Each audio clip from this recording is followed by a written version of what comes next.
shape, and we'll get into these photos a bit later. Yeah. Sure. You can talk about lines, but the main thing that bothers me is her abnormal medial brow. She's got that peaking, overly elevated medial brow in relation to the lateral brow, and so in someone like her, aesthetically, I would think you'd want to make sure you maintain your lateral brow position and drop the medial brow, and if you drop the medial brow, you'll make her forehead look smoother as well. That's right. And actually, when these patients present, and you'll see the more the Botox you do, I start looking at shape more than I do at lines because I know I'm going to improve the lines. I try to look at equally and sometimes more, how am I going to affect brow shape and eyelid fissure shape and so forth. So those are the things. Those are the things you aesthetically evaluate the entire patient. Patients with asymmetry. How are you going to treat this patient? Are you going to give her symmetric treatment, or are you going to treat her right and left side somewhat differently? Someone like this with obvious asymmetry, are you going to treat the same? If she's complaining of horizontal forehead furrows here, why would you treat this side? And there may be a reason to just treat one side, but you have to worry when you treat asymmetrically, you will get asymmetric results when they animate. So those are the things I think of. She's had previous eyelid surgery. She's got lid retraction. Jim? Well, I mean, to me, you can focus on the brows, and obviously she's got brow asymmetry and she's got facial asymmetry, but the thing that bothers me the most is her fissure asymmetry. And are you saying that the left eye is vertically retracted because from her previous bleph? Is that what's going on here? Yes. So it's not a proptotic globe that's causing it? It is not. This is from previous eyelid surgery. So would you then emphasize raising her right brow and increasing the vertical aperture of her right eyelid? Yes. There's aesthetically, and then you have to, it's part of the negotiation, like we do with our patients pre-surgically. You have to say, well, she may tell you that she hates that largeness of that eye. So the last thing I'd want to do is to make this eye larger. Or she may say she has horrible dry eyes, and if you increase her vertical fissure on the right side, you make her more symptomatic. So I would address more of the left. But if she said, I like the big eye, and most patients do, by the way, and I wanted you to match it on this side, and this eyebrow is always driving me crazy, those are the things you want to address. So you need to have that negotiation with your patients.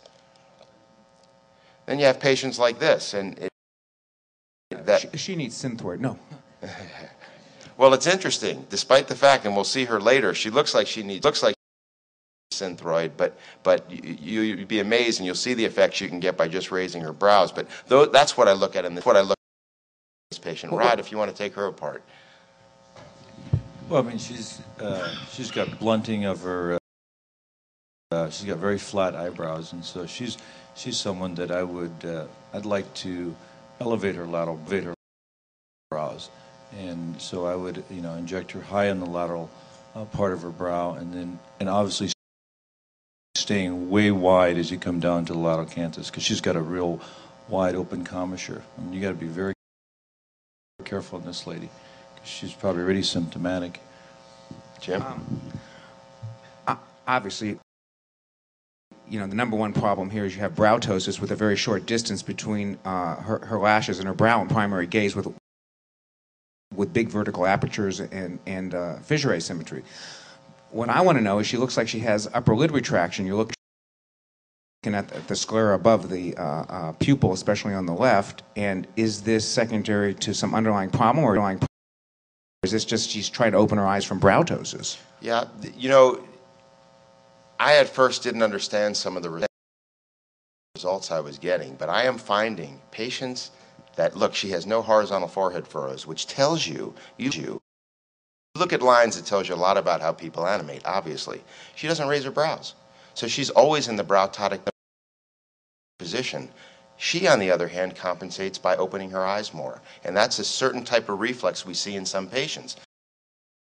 Some patients who will raise their brows don't get this kind of lid retraction, but I will tell you, after treating patients with Botox for many years, I have found that those that choose, or whatever, for whatever habit reason, don't elevate their eyebrows even spontaneously, will actually, at times, retract their eyelids, and you'll see what happens with her later. Steve?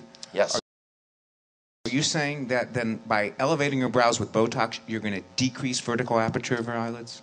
I am saying on this patient, you definitely In that are. patient. Yes. So that's one example where you can decrease vertical aperture rather than increase. And you'll see it's hard. Some of the results, when I was getting them, I was saying, let me explain why I'm getting this, and had a hard time until I really understood that some of these patients choose not to raise their brows, and they open their eyelid fissures in response to it.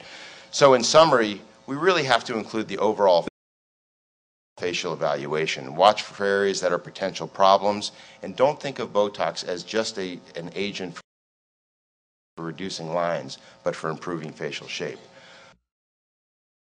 So with that, we're going to go into some of the more common areas of injection. We'll start from top to bottom, and again, if you look at lines, it tells you a whole lot about what people do. And from a habitual standpoint, this is a patient who chronically elevates her eyebrows. Now you have to think, why is she elevating her eyebrows? And there's usually an underlying reason. It may not be because she's trying to open her eyes, which she actually is, but there's other reasons why people animate and habitually raise their brows, and those are the things you need to be cognizant of. Finally, what will happen if you treat her frontalis in a way where you completely make her unable to raise her brows? Will it have some detrimental effects? So these are the things I worry about. And do all horizontal forehead furrows need to be treated? And the answer is no. And do we want complete bowling ball smooth foreheads on everybody? Maybe not. Maybe we want to just improve the appearance. So when I unfortunately first published this photo in an article, it was when I had a less than complete understanding, and probably still less than complete understanding, of where we should be heading. And I was really thinking line eradication, realizing that you would induce brow ptosis by treating her forehead, certainly in this pan treatment. But look as well that her injections are still several centimeters above the brow. So the induction of brow ptosis typically in someone treated like this is much less than if you bring the injections towards the brow. So is there a general injection pattern for everyone? I will tell you, absolutely not.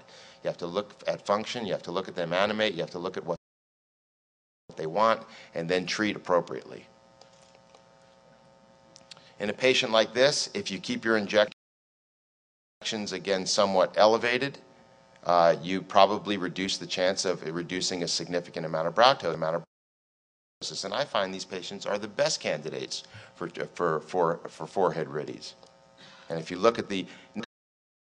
Now, here's something to consider. If a patient you're concerned that they may have an induction of brow ptosis with your treatment, one of the ways you can at least have a fighting chance of counteracting brow ptosis is by treating the brow depressors. And I treated the corrugators, and again, right over the brow cilia and the procerus, in an attempt not only to improve the appearance of the glabella, but to counteract any measurable amount of brow ptosis I may induce by this treatment.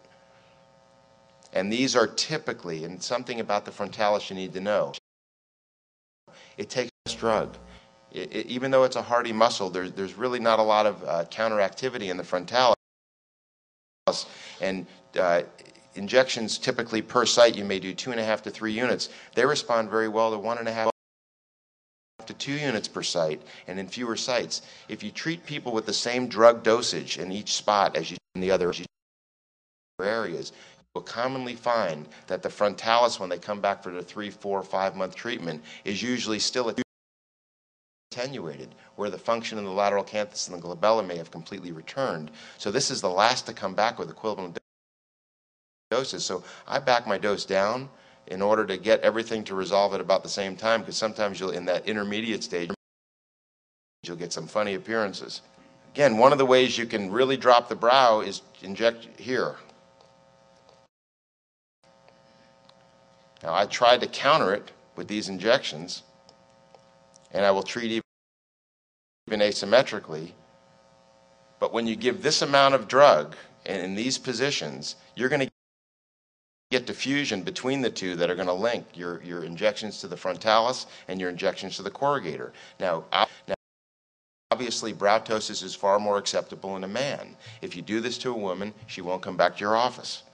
But again, nice effacement of lines and improvement, but a measurable degree of induction of browtosis. This patient, chronic, every time that he's talking to me, he's always elevating his brow, and now he can't. Again, in a man, that's somewhat acceptable and reasonable. In a woman, this may not be. Let's go to the lateral canthus. And my injection technique, as Jim mentioned, your orbicularis muscle is just subdermal. There's no reason to inject through orbicularis, inject into orbicularis necessarily, which at times will cause bruising. And these patients come in their lunch hour and they want to look good when they go back to their office. So I make it, you can see these very superficial wheels, and I'll extend the injections depending on what kind of effect I want to get on the brow, onto the lower lid, even onto the proximal aspect of zygomaticus major. But these are very superficial injections.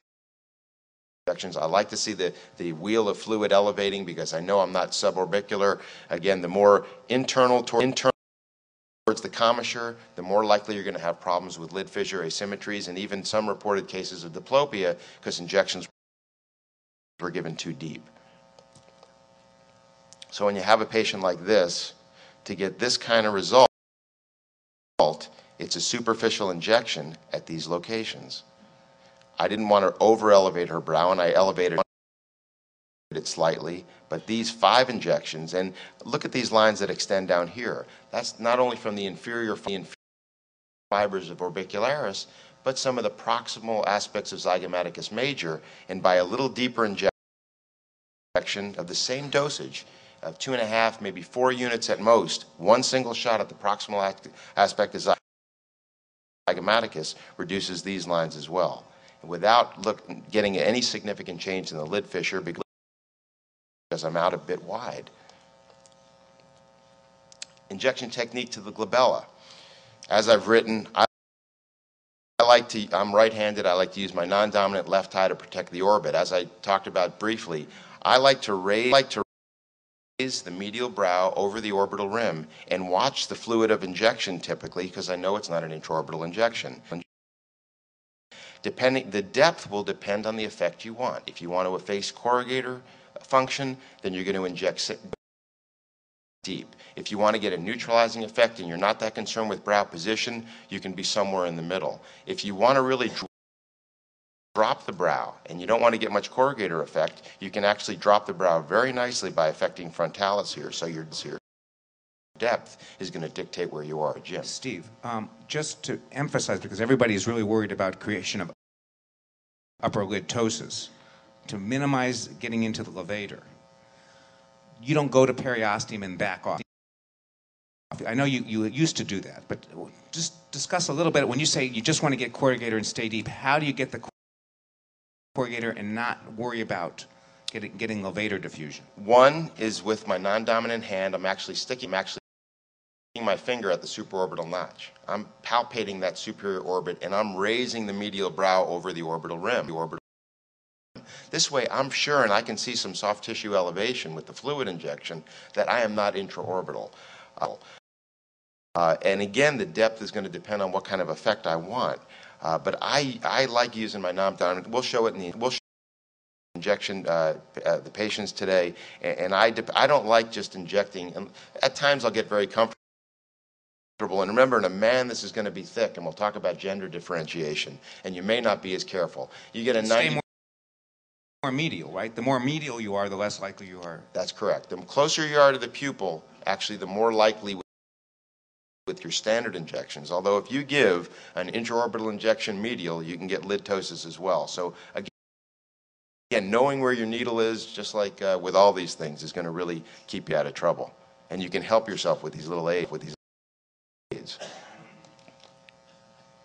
All right, let's look at this. This is really talking about basic injection techniques. This is a morph we developed with ATC, and I want to thank them and Allergan again for working with this. You got to think anatomically. When you're injecting percutaneously, think about where you are, and there is diffusion effects beyond your injection. So 4 units here may mean 2 units here or 1 unit here. And then at the lateral commissure, think anatomically. Think about where you are in the orbicularis. Do you want this upper injection to affect the brow or the lower injection? And the frontalis, not everybody needs all of these injection points. You may want to inject just medially. So these are what I think about anatomically. And again, I'm not looking at the patient's skin necessarily. In the procerus, it's a very superficial muscle, and you get a fair amount of diffusion with a very simple, single subcutaneous injection. So when you start looking at faces, start thinking anatomically as you do with your surgical patients. The problem is if we're thinking regionally, and we think about improving furrows, and we're very focused on furrows, I think we lose the opportunity to improve shape. And this is a perfect example of somebody who you eradicated lines, but very much like this patient, we've improved lines, but we haven't really used our complete armamentarium of uses of Botox to improve facial shape, certainly brow shape in this individual. So what are we missing? Well, these combining treatments of the harmony between the antagonist and the agonist, even extended or abbreviated treatments based on what patients may want. You may think this may work and I can neutralize your brow effects, but they're saying, no, I want the brows elevated everywhere, or I'd like a more arched brow. And there are some less popular and some very well-known treatments that these little simple treatments will enhance your facial shaping that is very satisfactory to patients. We'll talk about towards the end of today the adjunctive use in your surgical procedures and the role of Botox in prophylaxis. So now again we've got the basics of how to inject certain regions. How do we inject these regions in harmony with one another to get the best improvement of facial shape? And we'll talk about patient selection, the analysis of these patients, dosing, which is very important, drug dose per particular region, frequency of intervals of injection, and certainly injection technique, which is going to dictate your result as well. I learned an awful lot about how to affect facial shape in the patients I've treated who've had facial asymmetry for spastic disorders. And in this patient, 1 unit at each of these sites. And so, look, I used a total of 5 units in this patient. Gives that kind of result. And those are the types of treatments that made me better understand that there was more to it than line eradication. And obviously, I was not the first person to use this for facial asymmetry, but facial asymmetry was really a prelude to understanding how we can affect facial shape. And these cutaneous landmarks became a confusing distraction where we were looking more at not only skin lines, but the injection of skin lines, and where we need to be looking at again is anatomically and what muscles affect certain not only cutaneous landmarks, but shapes of the brows and the mouth and the mouth lower face. So how do we assess patients for the most effective and aesthetic results? Who are candidates for Botox and are those that are at risk? And what techniques will give us the best results and avoid complications? Dosing. There are so many variables in dosing that we could probably spend an hour on it, but gender differences. Why would you treat a 300-pound male the same dose as you would treat a 70 or 80 or 90-pound lady? You definitely don't need that much drug. And on the man, you may find you give them the 2.5 units per each one of those sites to the glabella, and it looks like when you see him back 2 weeks later that you've done almost nothing. This also relates to muscle mass. Some patients, women as well, have more muscle mass than others. And when you evaluate them in a dynamic sense and watch them animate, it's going to give you a bit of a clue on how much muscle mass there really is. The region, again, we talked about it. Some regions need more than others. Watch them in animation. Understand that there will be anatomic variation. Some patients' corrugators go clearly past the midline and the pupil, and some don't. And you don't need to be way out there in those that don't if you want to face glabellar frown lines, and sometimes you have to. Ask about prior experience. If they tell you they've been injected by 5 people beautiful, and every time she got the Botox, she just didn't love it. There's probably a reason, and you need to look for that. And then you need to ask about aesthetic preference, because that'll tell you, as far as dosing, where to be heavy and where to be light. So we get a patient like this. Jim, let's take a look at her. What would you do to her? Even though I got dots all over her forehead to show. Gee, Steve. No, obviously, it's the asymmetry of the brow that bothers me the most. I mean, she's got that plunging left brow where the lateral aspect of the arch of the brow is below the medial aspect. She's got a fissure asymmetry. She looks like she's had a left, a little lid retraction on the left. So I think at least your aesthetic goals would be to raise and shape the left brow. Whether you'd want to address the fissure asymmetry between right and left would be another thing. And then, with your dots, obviously, you're going to look at forehead redes. Anybody else? Anybody want to add to it? Subtract from it? What bothers you the most about her?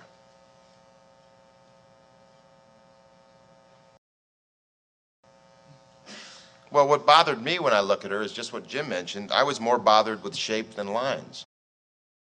And she came to me actually asking, is there, some of these patients don't even know what they don't like. It's just with your aesthetic surgical patients. They just say they're unhappy. Is there something you could do? And part of the consultation is discussing some of the effects you can get.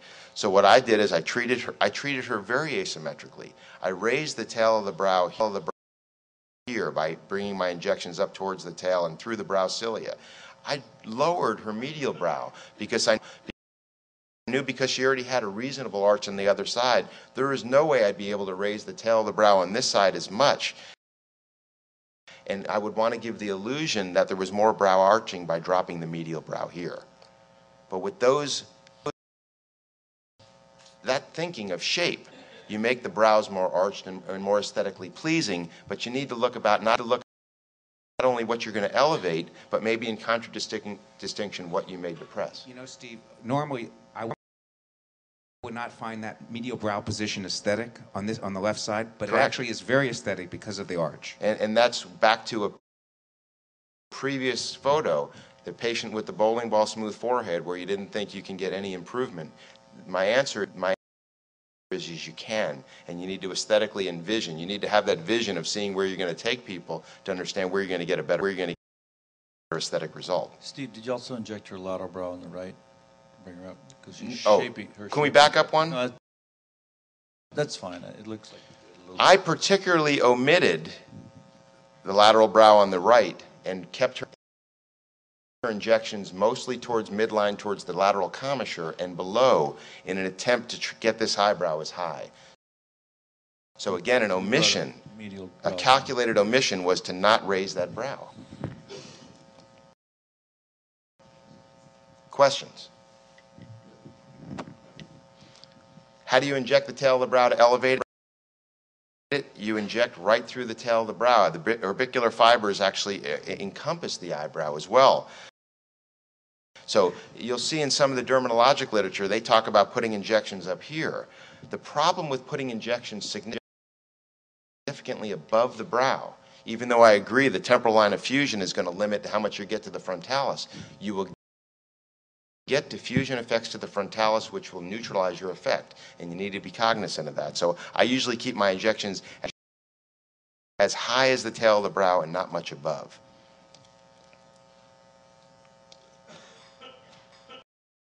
So here's our patient with the lid retraction and the significant brow ptosis. And where would I inject? Anybody? Rod? Well, again, you want to avoid her aperture, so you want to inject her more on the right brow, hitting the tail of the brow on the right, and injecting wide as you come down, because her apertures are real wide and open.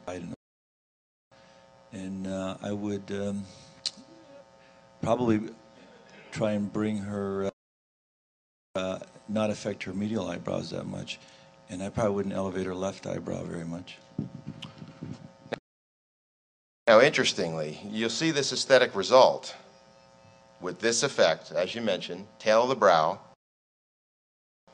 Now, I actually wanted to treat her medial brows and elevate them slightly, so I kept my injections pretty close to the brow and treated her maybe a bit asymmetrically. But look at the aesthetic effect. And you stayed wide, right? And I stayed wide. And interestingly, remember, when you have upper lid retraction as a reflex, you're going to have lower lid retraction as well. Steve, yes. I mean, this shows on this girl, it's not just brow ptosis. It is a very, very dominant orbicularis, dynamic orbicularis. It's not just brow ptosis, because when you knocked out the medial and the lateral, you got as much brow elevation with her as you could get with surgery. And I'll take it a step further. We mentioned it during the surgery. When you think about brow ptosis, you can't think about what's falling. You have to think about what's pulling, and it's orbicularis. And I think on a lot of these brow ptotic patients, you're going to get a better result if you use Botox in the perioperative period.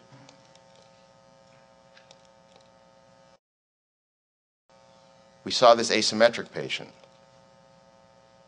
Let me just go through these a little quicker. Look how I asymmetrically treated her subbrow region, because she's already got an elevated left brow, and I want to stay a little more distant on that left side. I want to also treat her glabella somewhat asymmetrically. I wanted to drop that medial aspect of the left brow. And then she's concerned about the forehead furrows, and remember, the further we are from the brow, the less brow ptosis we're going to get, although I don't mind getting a little bit of brow ptosis on that left medial side. And this is the aesthetic effect in doing so. And again, don't think of line eradication only. Think of how you're going to affect facial shape.